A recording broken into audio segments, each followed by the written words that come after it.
बाळ तुला सांगताच राहिलं बघ. काय रे?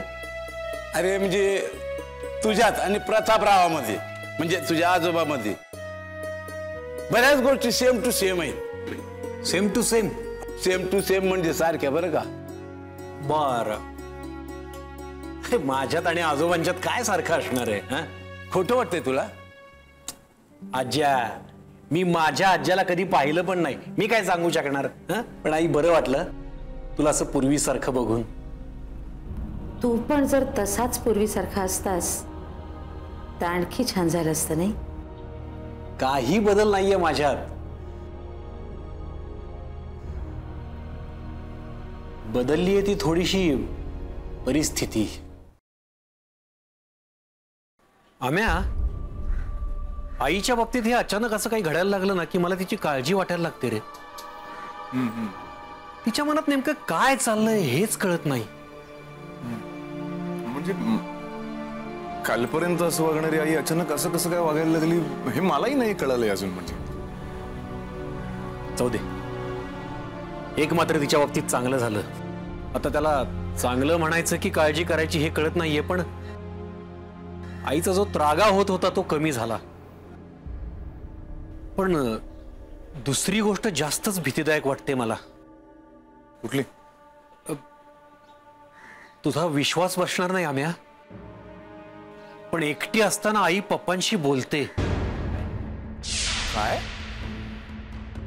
अरे हो, तिनंच मला बऱ्याचदा हे सांगितलंय. आता मी हसण्यावारी नेतो ते सगळं, पण मला तिची काळजी वाटायला लागते रे. हे असं तिचं सारखं एकसारखं पप्पांशी बोलणं, पप्पाच नातू म्हणून जन्माला येणार आहे तसं सारखं सांगणं, आणि परत तू तुझा निर्णय घे बाबा, मी तुला काही बोलणार नाही असं म्हणणं. आणि या सगळ्यात मितालीचा विषयही येऊ न देणं सगळं विचित्र आहे. वेल मन्या, मला असं वाटतं की तुम्ही आता काहीतरी ठोस डिसिजन घ्यायला हवा. मला काय म्हणायचं हे तुझ्या लक्षात येत नाही आम्या. एक दिवस ती मला धाडकन म्हणाली, मी नातू म्हणून तुझ्या घरात जन्माला येणार आहे, पण मितालीच्या पोटी येणार आहे असं नाही म्हणाले पप्पा. आता मला सांग, याचा अर्थ काय होतो? काही नाही, हे सगळे तिच्या मनाचे खेळ आहे. हे बघ, आईचा एकटं असण्याचा काळ पूर्वीपेक्षा आता वाढलाय, बरोबर? मग अशा वेळी आई बरोबर आणखीन कोणीतरी असावं असं नाही वाटत तुला? छे, ती नाही तयार होणार. आणि रामण्णा आहे ना? रामण्णा आहे, पण शेवटी तो बाप या. एखादं बाई माणूस तिच्या बरोबर असावं असं नाही वाटत तुला? हो, शीतलला बोलवायचा विचार आला होता मध्यंतरी माझ्या मनात, पण ती तरी किती दिवस राहणार रे? तिला तिचा संसार नाहीये का? बघ बुवा, विचार कर. मी बघतो कोणी विश्वासातला आहे का? विश्वासातलं? अरे हो, या विषयावर मी विद्याताईंशी बोलून बघतो. अरे ग्रेट, व्हेरी गुड. म्हणजे बघ ना, आता मीतू आणि आईची अशी सिच्युएशन आहे ना की दोघींपैकी कुणाचाही कधीही उद्रेक होऊ शकतो. Manya, I am telling you this again and again, पण मन्या, हे सगळं तुलाच सांभाळायचं आहे.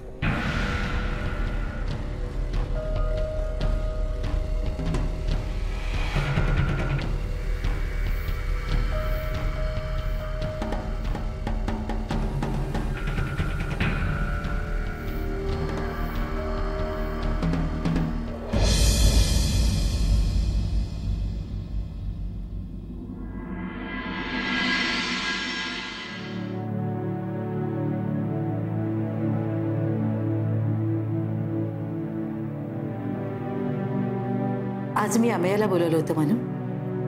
का? ह्यांच्या सगळ्या पॉलिसीज ट्रान्सफर करायच्या होत्या. त्याच्या ओळखीचे कोणी वकील आहेत, सगळे कागद त्याच्याकडे दिले. आणि काय ग? आणि काय?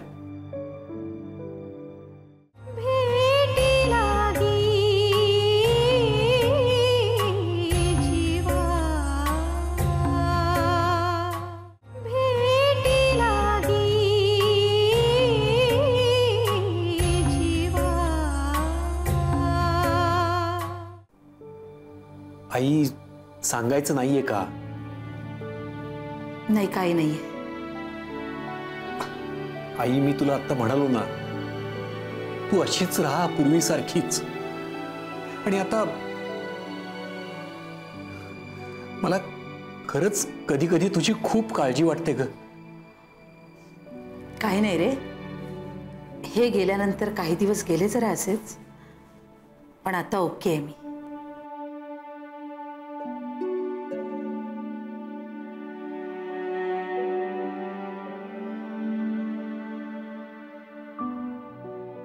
काय झालं? खरंच वाटतंय तुला काय? आता एकदम ओकेस? हो, एकदम.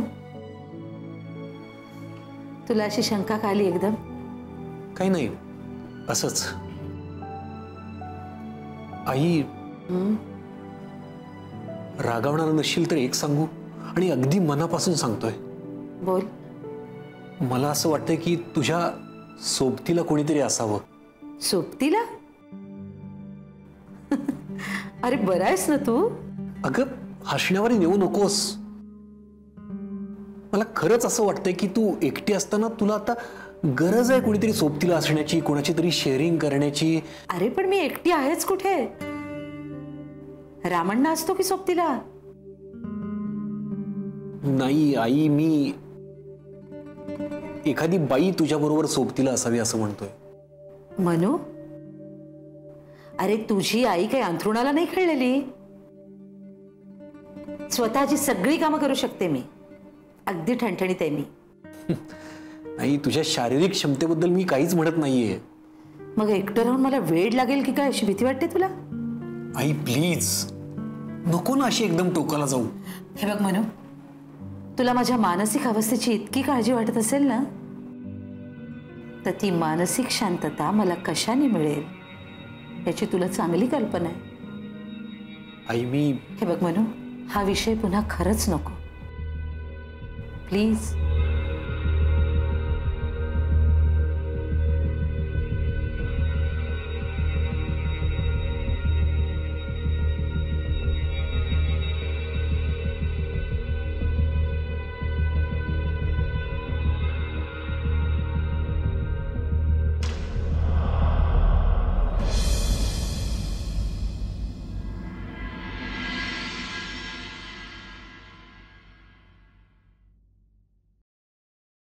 मन्या,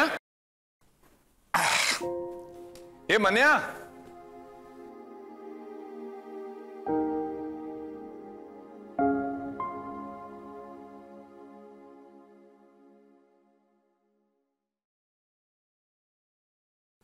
हो जागरूक नागरिक. कोण? मी? का? नाही नाही, पेपर वाचताय, जगाची खबर ठेवताय, म्हणजे जागरूक नागरिकच झाले ना. बर, मग काय 350 रुपये अंदाजे काय महिन्याचं बिल जागरूक नागरिक बनण्याचं. म्हणजे? हवा असली ही उसनी जागरूकता काय कामाची हो? मला जरा समजेल असं बोला प्लीज. महिन्याचे 350 रुपये खर्च केले ना की पेपर घरपोच येतो. असं दुसऱ्याच्या घरी जाऊन पेपर वाचायची गरज नाही.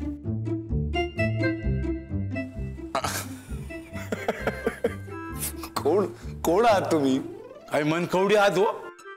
मला पण हाच प्रश्न विचारायचा होता तुम्हाला. हा, पण तो अधिकार मालकाचा. हो, पण तुम्ही तरी कुठं मालक आहेत हो? मग काय तुम्ही मालक आहात? मी मालकाच्या बापाचा मित्र आहे. मालकाच्या बापाच्या आजोबा आजा आहात तुम्ही? देवाची करणी आणि नारळाचं पाणी. हा, अहो म्हणजे चमत्कारच म्हणायचा की. इतका फेमस आहे मी, म्हणजे प्रसिद्ध हो. तुम्हाला अमेरिकेत सुद्धा ओळखतील. बर, तुमची ओळख? माझ्या हा मी अमेय, डॉक्टर अमेय धारकर. कसं सांगू?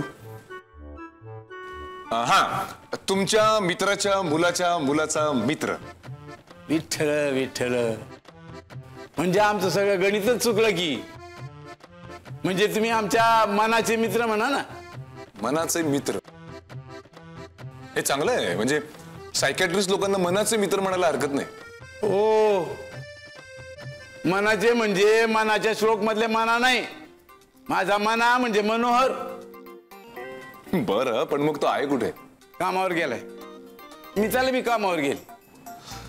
ठीक आहे, मग मी फोन करतो त्याला. काही निरोप नाही, मी फोन करीन ना त्यांना. नाही नाही, पण काही निरोप काही नाही. उगाच आला सकाळी सकाळी. नाही नाही, तसं नाही. माझा जो काही निरोप आहे तो मी स्वतः फोन करून सांगीन त्याला. तुम्ही रिलॅक्स राहा. हा निश्चिंत राहा. हा, येतो मी. हो डॉक्टर. हा, विठ्ठल तुमचं सदैव रक्षण करो. बर. तुम्ही पण रिलॅक्स राहा.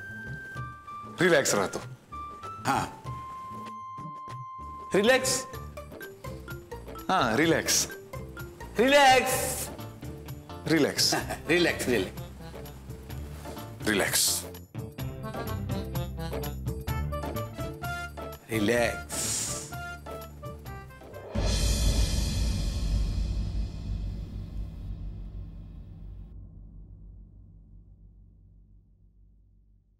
हा, एक 2 कॉफी पाठवून द्या केबिन मध्ये. ओके.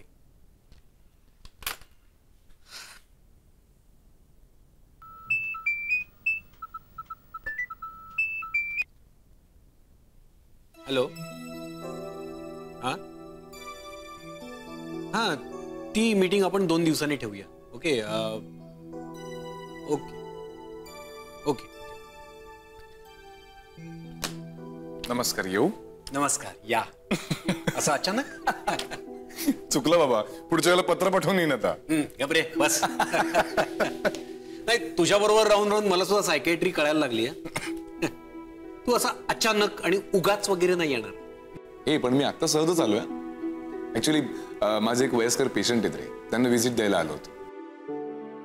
तुझ्या ऑफिसवरनच चाललो होतो. म्हटलं चला वर जाऊन बघूयात साहेब आहेत का म्हणून. बार. अरे बार काय, कॉफी वगैरे मागव ना. अरे मागवली आहे कधीच. काय सांगतो सर? अरे तुला खिडकीतून पाहिलं रे मी गाडी पार्क करताना. कमाल हो सर हा आदमी. हा मग. ऐक ना, सकाळी तुझ्या घरी गेलो होतो. तुम्ही दोघंही ऑफिसला गेलो होता. अरे मग फोन करायचा ना. अरे ऐक तर, घरी गेल्यानंतर एका दिव्य माणसाची आणि माझी भेट झालेली आहे. आज्जा. आज्जा.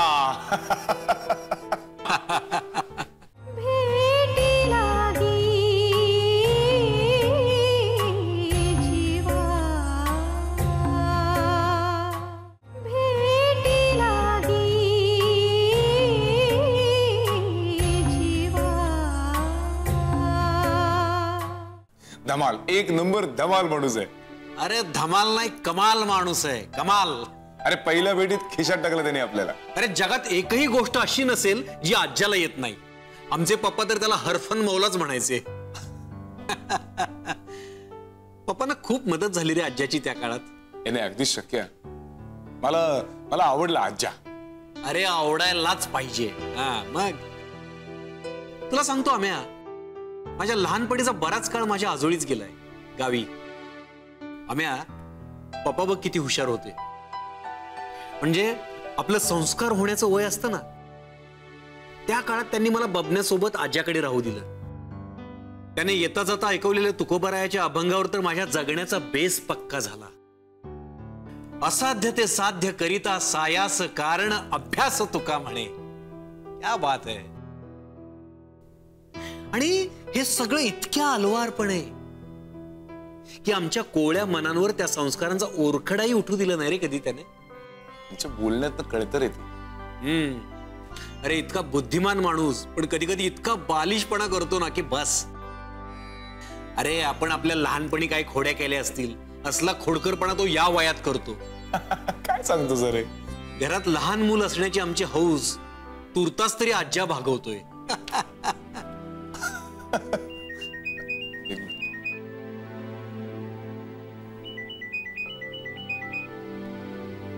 हॅलो. हा बोलतोय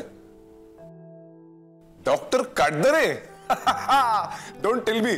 तुम्ही माझ्या क्लिनिक मध्ये आहात? आलो आलो आलो आलो लगेच आलो. होय होय होय. अरे मी निघतो. आलंय लक्षात आलंय माझ्या. तुला लगेच निघायचंय. तू खरं सायकेट्रिस्ट व्हायला हवं होतस. मग आता कॉफी मी एकटाच पितो. अरे यार कॉफी कॅन्सल करता येते रे. तू निघ. So nice of you. चल येतो. चल बाय.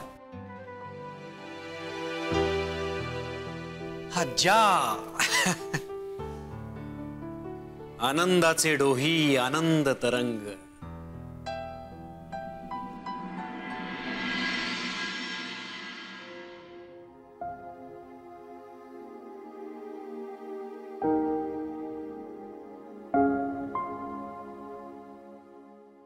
मॅडम,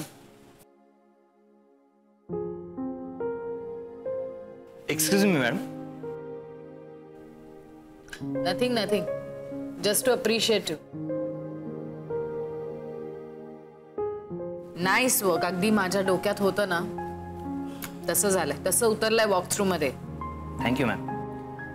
ते सगळे ऍडिशन सुद्धा अप्रिशिएट केलेत त्यांनी आणि they are positive about the project. That's great.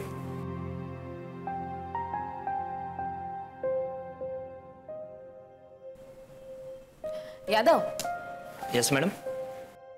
आपण हा जो माऊलीचा प्रोजेक्ट करतोय ना लहान मुलांसाठी अनाथ मुलांसाठी तसंच आपण स्त्रियांसाठी केलं तर एस्पेशली ज्यांचं कोणी नाहीये अशा आयांसाठी म्हणजे बेसिक गोष्टी त्याच राहतील. स्त्रियांच्या रिक्वायरमेंट प्रमाणे काही गोष्टी इन्फ्रास्ट्रक्चर बदलावं लागेल किंवा काही रिक्वायरमेंट प्रमाणे 1-2 गोष्टी ऍड कराव्या लागतील. ओके. मग मी प्लॅन तयार करायला लागू?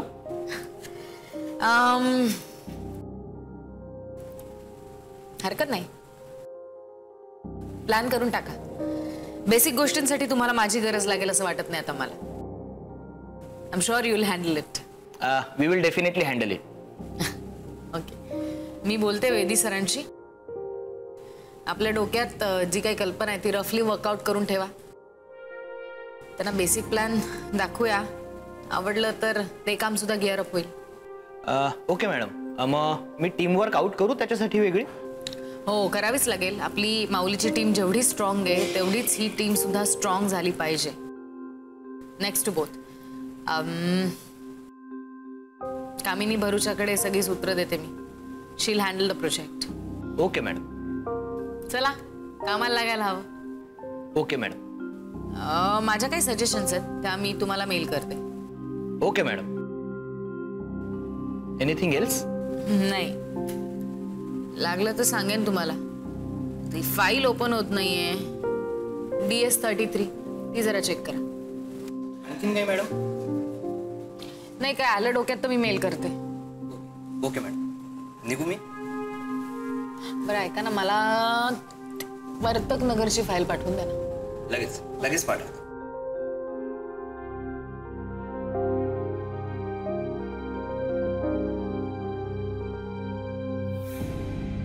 कामिनी I just come in.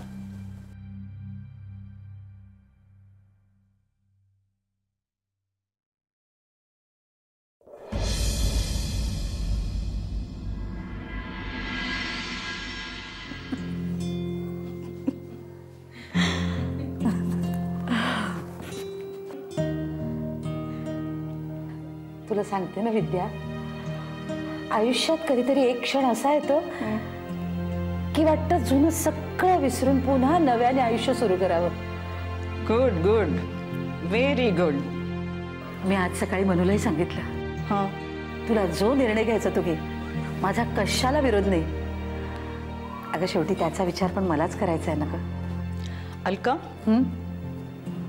एक विचारू? अगं परवा मी तुझ्याशी बोलत होते तर अगदी तावातावानं बोलत होतीस माझ्याशी. म्हणजे अगदी भांडायला निघाल्यासारखी मुद्देसूद बोलत होतीस. मग हा असा अचानक बदल कसा काय झाला?